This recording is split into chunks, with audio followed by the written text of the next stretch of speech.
안녕하세요. 오늘도 사연살롱을 찾아주셔서 감사합니다. 서울에 살고 있는 40대 여성이에요. 저는 가난한 집에서 태어난 장녀예요. 가정 형편이 어려워서 대학은 못 갔고 대신 어묵공장에 들어가 몇 년간 격리 일을 하며 돈을 벌어야 했죠. 하지만 돈은 모이지 않았어요. 제게는 딸린 식구들이 있었거든요. 아빠가 일찍 돌아가신 탓에 동생들을 부양하는 건 제 몫이었어요. 아빠는 남봉꾼에 알코올 중독자였어요. 그래서 솔직히 그립지는 않아요. 어머니는 능력이 없으셔서 제게 많이 기대셨고 둘째 동생이 사회생활을 시작하기 전까지 집안의 경제적 책임은 거의 제가 졌다고 보시면 돼요. 그래도 둘째 동생은 식구들 중에 제일 공부머리가 있어서 대학에 붙었어요. 그래서 제가 동생 학비를 4년 내내 보내주었죠. 물론 동생도 틈틈이 알바를 해서 지 생활비는 벌었고요. 저는 20대가 돼서도 우동 한 그릇을 마음대로 사 먹지 못했어요. 늘 빠듯했으니까요. 그러니 주변 친구들처럼 외모를 가꾸고 꾸미는 건 생각도 할 수 없었죠. 다행히 동생들이 일찍 철이 들어서 사회생활을 하면서부터는 제 부담이 많이 사라졌어요. 그때 제 나이가 27살이었어요. 고기도 먹어본 놈이 먹는다고 하죠. 막상 제가 번 돈을 나를 위해 쓸 수 있게 되고 나니 도통 어디에 써야 할지를 모르겠더라고요. 그러다 처음으로 파마를 하고 싶다는 생각을 하게 됐어요. 형편 탓에 매번 미용실에 가서도 커트만 했거든요. 앞머리 같은 건 그냥 집에서 대충 잘랐고요. 미용실에서 파마를 하고 거울을 보는데 제 모습이 너무 마음에 들지 뭐예요. 그날부터 제 꿈을 미용사로 하기로 했어요. 미용사가 되면 제 파마는 공짜잖아요. 그렇게 저는 평일에는 격리 일을 하고 주말에는 미용학원을 다니며 자격증을 땄어요. 솔직히 몸은 힘들었지만 마음이 그렇게 가봐였던 적이 없어요. 자격증을 딴 뒤 저는 꽤 규모 있는 헤어샵에서 스텝으로 일하며 경력을 쌓았어요. 남편은 제 첫 커트 손님이었죠. 전 첫 손님을 맞자 너무 당황한 나머지 망치고 말았어요. 손님 머리에 500원짜리 동전만한 땜빵을 만든 거죠. 정말 크게 혼이 날 게 분명했어요. 최악의 경우엔 해고였고요. 그런데 남편의 반응은 의외였어요. 괜찮아요.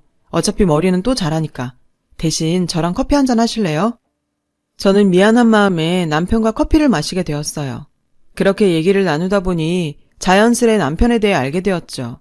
남편은 저보다 3살 연상으로 인테리어 시공을 하고 있었어요. 정말 재밌는 사람이었죠. 함께 있는 내내 웃음이 떠나질 않았어요. 마치 오랜 시간 알고 지낸 사람 같았어요. 제가 돈은 없어도 이 마음 하나만큼은 진또백이거든요. 먹고 살기 바빠 제대로 된 연애 한번 못 해본 저로서는 남편이 첫사랑과 마찬가지였어요. 그렇게 남편과 저는 연애를 시작했고 3년간의 연애 끝에 우린 결혼을 했어요. 저는 그동안 모은 돈으로 동네에 작은 미용실을 차렸어요. 미용실 인테리어는 남편이 손수했고요. 그 덕에 돈도 많이 아낄 수 있었고 가게에 애착도 더 생겼어요. 남편 집안도 그리 넉넉하지 않았어요. 시부모님이 시골에서 농사를 짓고 계셨거든요. 부모 도움 받아 살 처지가 아니었던 남편과 저는 열심히 살았어요. 남들 다 쉬는 일요일에도 쉬지 않고 일을 했죠. 그렇게 둘이 합심해서 열심히 일한 덕분에 결혼 5년 차에는 대출을 끼고 낡은 빌라도 구입할 수 있었죠. 드디어 반지하를 탈출하게 된 거죠. 볼품없는 집이기는 했지만 그래도 우리 손으로 마련한 첫 집이라서 마냥 행복하기만 했어요. 집을 마련한 우리 부부는 이제 아이만 생기면 되겠다고 생각했어요. 그동안 사는 게 바빠서 따로 자녀 계획을 세우진 않았지만 그래도 늘 염두하고 있었거든요. 그러던 어느 날 시어머니께서 전화를 하셨더라고요. 사촌동생에게 빚보증을 서주었다가 집이 넘어가게 생겼다고 하시더군요. 면목 없지만 도와달라고 할 때라고는 너희밖에 없구나. 이번 한 번만 도와주면 안 되겠니? 어머니, 저희한테 그럴 돈이 어딨어요. 저번에도 저희가 돈 드렸잖아요. 이번엔 저희도 정말 안 돼요. 저는 정말 눈 딱 감고 모르는 척하고 싶었어요. 사실 그동안 시어머니가 저희 집에서 받아간 돈이 한두 푼이 아니었거든요. 남편 동생들의 결혼식 비용, 각종 크고 작은 경조사비까지 끝도 없었죠. 저희도 넉넉한 형편이 아니라는 걸 아시면서도 매번 저희한테 기대셨죠. 그때마다 이렇게 말씀하셨고요. 너희는 돈 들어갈 애가 없잖니. 애만 있어도 내가 이런 부탁 안 했다. 종수한테는 비밀로 하고, 알았지? 제 아킬레스건을 건드리시며 당신 아들한테 함구하란 말도 잊지 않으셨죠. 그럴 때면 전 아무 말도 할 수 없었어요. 어머님 앞에서 저는 어쨌든 애 못 낳은 죄인이니까요. 결국 이번에도 시어머니의 돈 문제를 해결해 드리기로 했어요. 그 즈음 저는 단골 손님이 늘어 하루 종일 서서 일을 해야 했어요. 너무 무리를 했던 탓일까요? 저는 손님 머리에 염색을 하던 중 그만 그대로 쓰러져 버렸지 뭐예요. 손님의 신고로 구급차에 실려갔다는데 기억이 하나도 없었어요. 눈을 떠보니 병원이더군요. 이런저런 검사를 한 뒤 결과를 확인한 의사 선생님이 제 침상으로 오셨어요. 그런데 표정이 좋지 않더라고요. 그리고 의사 선생님 입에서 나온 말은 너무나 충격적이었어요. 환자분, 임신하신 걸 모르셨나요? 임신 초기라 안정이 필요했는데 안타깝지만 유산되셨습니다. 몇 가지 검사를 더 해봐야 할 것 같으니까 일단 안정을 취하고 계세요. 믿을 수가 없었어요. 제가 임신이라뇨. 저는 제가 임신한 줄도 몰랐거든요. 알았다면 그렇게 무리하지 않았겠죠. 단지 스트레스 때문에 생리가 며칠 늦는다고 생각했을 뿐인데. 유산됐다는 얘기를 들은 남편은 그 자리에서 엉엉 울었어요. 의사 선생님 말이 제가 자궁이 약한 편인데 유산 후에 상태가 더 안 좋아져서 임신 확률이 희박해졌다고 하더라고요. 청천벽력과도 같은 말에 저는 아무 말도 할 수 없었어요. 그저 눈물만 흐르더군요. 그날 이후 저는 한동안 우울증에 빠져서 미용실도 열지 않고 집안에 틀어박혀 지냈어요.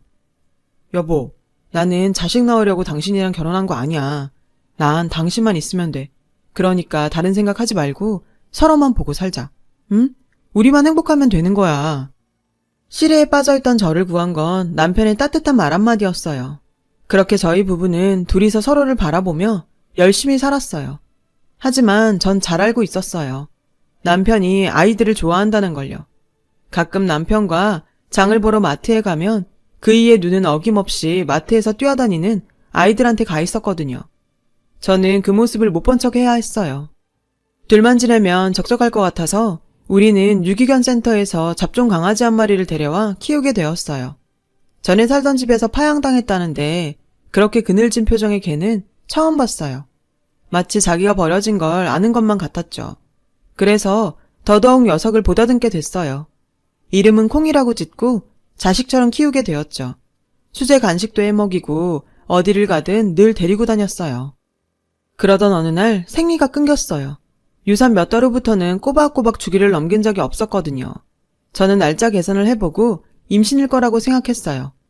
100% 불임이 아닌 확률이 희박한 아님이었기 때문에 임신 가능성이 있다고 믿었으니까요. 저는 떨리는 마음으로 일단 산부인과를 찾아갔어요. 괜히 섣불리 남편에게 알렸다가 혹여 실망하는 모습을 보게 되지 않을까 걱정이 됐거든요. 그런데 불행은 늘 예기치 못한 순간에 찾아오는 건가 봐요. 간단한 검사를 하고 로비에서 결과가 나오기를 기다리고 있었어요. 병원에는 배가 볼록 나온 임산부와 그런 아내를 따라온 남편들이 많이 보이더라고요. 나에게도 저런 날이 올까 생각하며 눈시울을 붉혔어요. 그때였죠. 간호사가 제 이름을 부르더라고요. 안내에 따라 진찰실에 들어가 보니 의사 선생님이 기다리고 계시더라고요. 환자분께 어떻게 말씀드려야 할지 보호자분은 같이 안 오셨나요? 의사 선생님은 저를 보시며 한동안 말씀을 아꼈어요. 절대 좋은 소식이 아니란 걸 직감했죠. 선생님, 괜찮으니 말씀해 주세요. 제가 무슨 병이라도 걸린 건가요? 가벼운 거겠죠? 자궁경부암이었어요. 그것도 3기요. 내가 암에 걸렸다니 믿을 수가 없었어요. 병원에서 나온 저는 혼자 바다를 보러 갔어요. 오만 가지 감정이 튀어나왔죠. 세상이 원망스럽고 왜 나한테만 이런 시련을 주는 건지 화가 나고 억울한 마음뿐이었어요. 그 순간 많은 생각이 들더군요. 가족 중 한 명이 아프면 가족 모두가 환자가 된다고 하잖아요. 저야 곧 죽을 수도 있지만 남겨질 남편이 너무 걱정되었어요. 저밖에 모르는 착한 사람이니까요. 집에 돌아오자 남편은 걱정 가득한 얼굴로 어딜 갔다가 이제야 오냐고 하더군요. 그런 남편을 보니 눈물이 날 것 같았어요. 하지만 남편 앞에서 눈물을 보일 수는 없었어요. 그랬다가는 남편이 제 병에 대해 눈치채게 될 테니까요. 다른 건 몰라도 남편에게 제 병수발을 들게 하고 싶지는 않았어요. 그러기 위해서는 남편한테만큼은 철저히 비밀로 붙여야 했어요. 저는 남편 몰래 암투병을 시작했어요. 치료 후 수술을 해야 하는 상황이었는데 그때까지는 비밀로 하고 싶었어요. 치료를 위해 병원에 갈 때마다 의사와 간호사는 제게 매번 보호자 없이 혼자 왔냐고 물었어요. 그럴 때마다 저는 가족이 없다고 했고요. 그렇게 3개월 정도 지났을까요? 제가 남편과 밥을 먹다가 식탁에서 그만 코피를 흘리고 쓰러졌지 뭐예요. 저를 데리고 병원에 갔던 남편은 결국 제 병을 알게 되었어요. 남편은 정말 불같이 화를 냈어요. 남편이 그렇게 화가 난 건 처음 봤어요. 왜 지금까지 나한테 말 안 했어? 당신은 나를 뭐라고 생각하는 거야? 그동안 왜 나한테 말도 안 하고 속였던 거냐고. 당신이 이렇게 아픈데. 남편은 저를 끌어안고 울었어요. 그날 밤 저는 남편한테 모든 걸 다 사실대로 말했어요. 당신한테 해준 것도 없는데 아픈 마누라 병수발까지 시키기 싫었다고요. 이혼해 줄 테니 좋은 사람 만나서 새 출발하고 살라고 말이죠. 그냥 내 뜻대로 해줘요. 그게 내 마지막 소원이에요. 마지막? 그런 재수없는 소리 하지 마. 남편은 제게 크게 화를 냈어요. 그리고는 무슨 수를 써서라도 저를 살려내겠다고 하더군요. 그러니 마음 단단히 먹고 치료에만 전념하라고요. 저는 수술을 위해 병원에 입원했어요. 그런데 꼬박꼬박 병원에 오던 남편이 언제부턴가 병원을 찾아오는 횟수가 현저히 줄기 시작하더라고요. 하지만 병원에 오면 엄청 잘해주었어요. 같은 병실 사람들과 간호사들한테 저를 잘 부탁한다고 먹을 것도 수시로 사다 날랐죠. 저는 병문안을 온 친구에게 이 사실을 말했어요. 그러자 친구는 혹시 남편이 바람난 거 아니냐고 하더군요. 네 남편이 그럴 사람이 아니란 건 알지만 요즘 그런 사람들이 좀 많니? 이런 말하기 뭐하지만 너무 믿지 마. 몸이 아프다 보니 마음도 약해지더군요. 친구에겐 그럴 일 없다고 말했지만 솔직히 흔들렸어요. 제 입으로 다른 여자 만나 행복하라고 했지만 이렇게 빠를 줄은 몰랐거든요. 하루는 남편에게 요즘 바쁘냐고 물었어요. 그랬더니 일도 많이 들어오고 등산 모임에서 운동을 한다더라고요. 자기도 몸이 건강해야 저를 간호할 게 아니냐면서요. 병문안 온 친구에게 이 얘기를 또 했더니 친구는 바람난 게 확실한 것 같다고 딱 잘라 말했어요. 바람 맞네. 생전 산도 안 타던 사람이 무슨 등산 모임?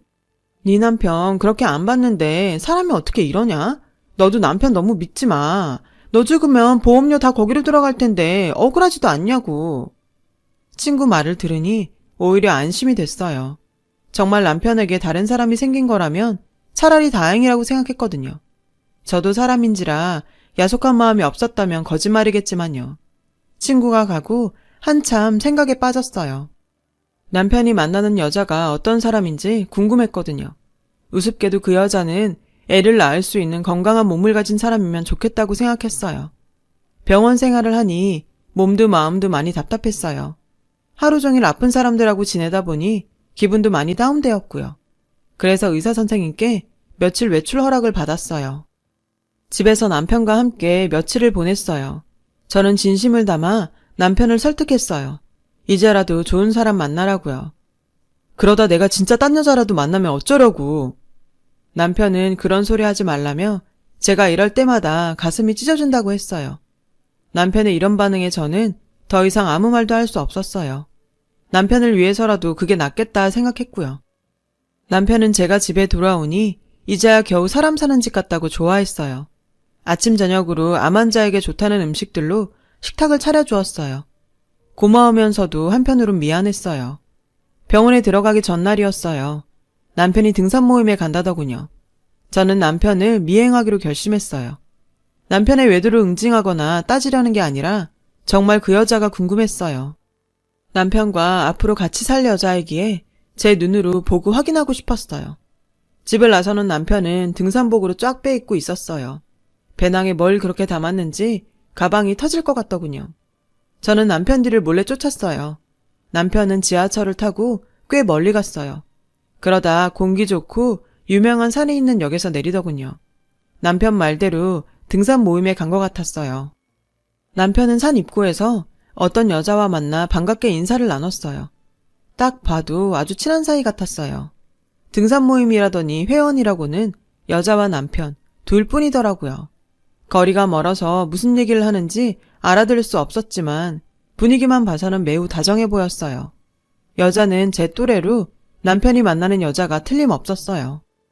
여자는 한눈에 보기에도 아픈 저와는 달리 건강하고 밝은 사람 같았어요. 겉모습도 인상도 괜찮아 보였고요. 혹시 이상한 여자를 만나면 어쩌나 걱정했는데 다행이었어요. 저는 두 사람의 모습을 휴대폰에 찍어두었어요. 그리고 곧바로 병원으로 돌아갔어요. 며칠 후 병원에 온 남편에게 그날 찍은 사진을 보여주었어요. 여보, 나 다 알아. 그러니까 나 때문에 숨기지 않아도 돼. 내가 말했잖아. 좋은 사람 만나라고. 괜찮은 사람 같더라.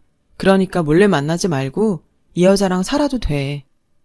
당신이 생각하는 그런 거 아니야. 당신은 병원에서 치료받을 생각이나 하지. 왜 거기까지 따라온 거야? 그러다 또 쓰러지면 어쩌려고. 남편은 되려 화를 내곤 뛰쳐나갔어요. 그 후로 남편은 한동안 병원에 찾아오지 않았어요. 서운하긴 했지만 이렇게라도 정리하는 게 맞다고 생각했어요. 며칠 뒤 웬 남자한테 전화가 왔어요. 남편과 통화하고 싶다고 하더군요. 누구길래 제 남편을 찾느냐고 물었더니 자신은 타일 시공업자라고 하더라고요. 남편 의뢰로 공사를 맡았는데 연락이 안 된다고 하더라고요. 연락망에 있던 제 번호로 연락한 거고요. 의아했어요. 이런 와중에 공사라니요. 남편은 공사장에서 무릎을 크게 다친 후로 공사장에는 나가지 않았거든요.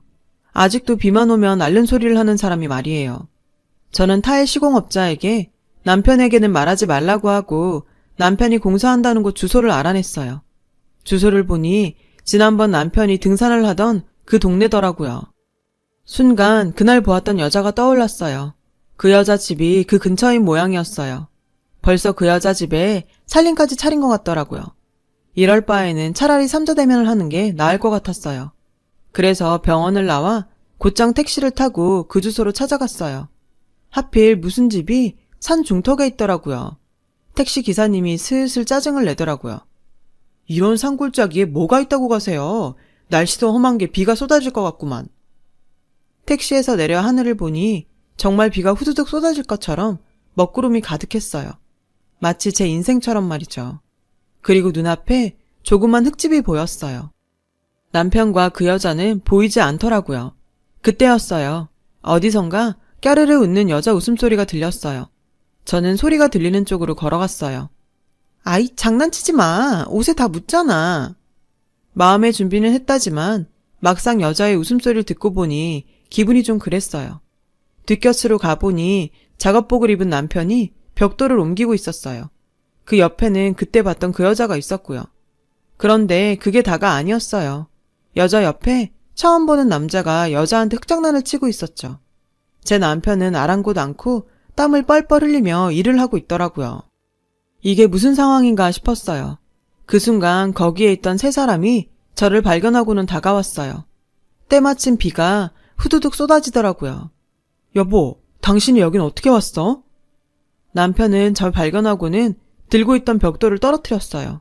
저는 현기증이 나서 바닥에 주저앉았죠. 남편은 저를 부축해 흙집으로 데리고 갔어요. 여보, 진작 말했어야 했는데 미안해.